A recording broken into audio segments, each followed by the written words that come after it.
pernyataan dari Kejaksaan Agung bahwa mereka menemukan grup WA yang judul grupnya adalah orang-orang senang. Grup WA, orang-orang senang. DPR, bukti korupsi di Pertamina terjadi menahun dari hulu ke hilir. Anggota Komisi 6 DPR Mufti Anam mengaku tak habis pikir dengan temuan adanya grup WhatsApp, WA, orang-orang senang, yang dibentuk para tersangka korupsi Pertamina untuk wadah komunikasi mereka menjalankan rencana jahat. Keberadaan grup ini, kata Mufti, jadi bukti bahwa korupsi yang merugikan negara hingga triliunan rupiah ini adalah orkestrasi kejahatan yang terstruktur dari hulu ke hilir. Maka pada kesempatan hari ini, pada RDP kali ini, jujur saja Pak, kami sedikit kecewa.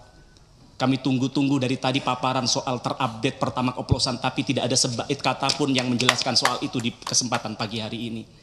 Padahal kami menunggu-nunggu rapat ini dari berminggu-minggu yang lalu, sampai kami coba ingatkan di grup Komisi 6 dan sebagainya, dan alhamdulillah hari ini terlaksana, tapi juga tidak bisa mengurangi kegundahan kami dan masyarakat kami, Pak. Maka harapan kami korupsi yang sudah ditangani oleh Kejaksaan, yaitu Pertamax oplosan yang katanya sudah merugikan negara lebih dari 1.000 triliun rupiah ini Pak, dan juga bahkan yang kemarin yang terupdate ditemukan juga adanya kontrak oplosan antara Pertamina dengan pihak swasta yang sudah berjalan sejak tahun 2017.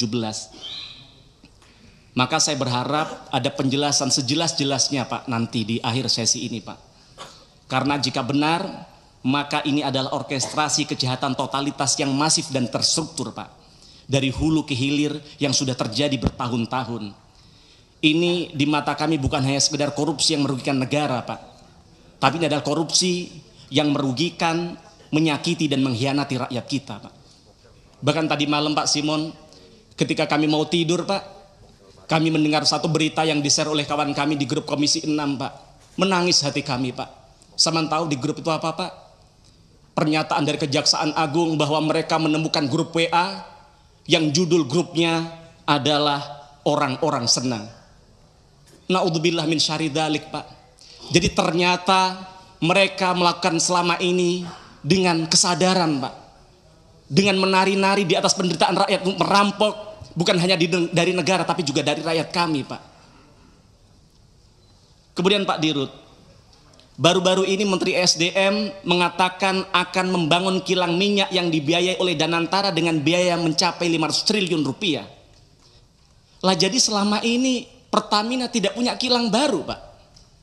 Padahal ketika 2019 yang lalu kami duduk di sini, ketika di situ di tempat Bapak ada namanya Bu Nike, saat itu menyampaikan bahwa RDMP Balikpapan maksimal tahun itu akan selesai, tapi nyatanya ternyata kami baru tahu sampai tahun 2025 itu tidak tuntas juga Pak. Sedangkan hari ini kebutuhan BBM kita 16 juta barel per hari, padahal targetnya pada tahun 2025 ini sudah bisa memproduksi 2 juta barel Pak. Artinya kita bukan lagi hanya impor, tapi kita surplus, kita bisa melakukan ekspor BBM. Tapi ternyata semua itu hanya mimpi dan ilusi Pak. Karena maunya oknum-oknum Pertamina hanya impor dan impor saja Pak. Jadi saya melihat bahwa sebenarnya Pertamina adalah bagian dari mafia migas Pak. Karena ternyata mafia migas telah mempengaruhi Pertamina agar menunda-nunda pembangunan kilang Pak. Di sisi lain juga ada kebobrokan dalam manajemen SDM di Pertamina. Mantan orang dalam Pertamina, mantan orang dalam Petral, entitas mafia yang sudah dibubarkan negara karena tempat sarangnya mafia di dalamnya, malah ternyata dirut Pertamina saat itu, salah satu orang Petral saat itu menjadi dirut Pertamina Patraniaga.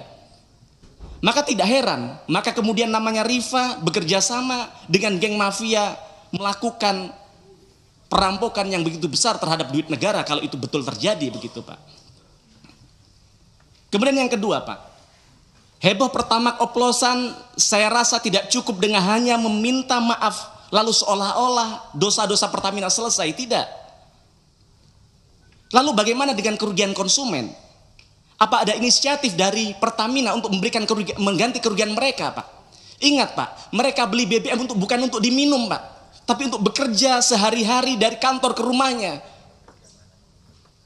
Saya maka tidak bayangkan kalau seandainya kemudian oksigen dikelola oleh Pertamina, jangan-jangan dioplos dengan karbon dioksida.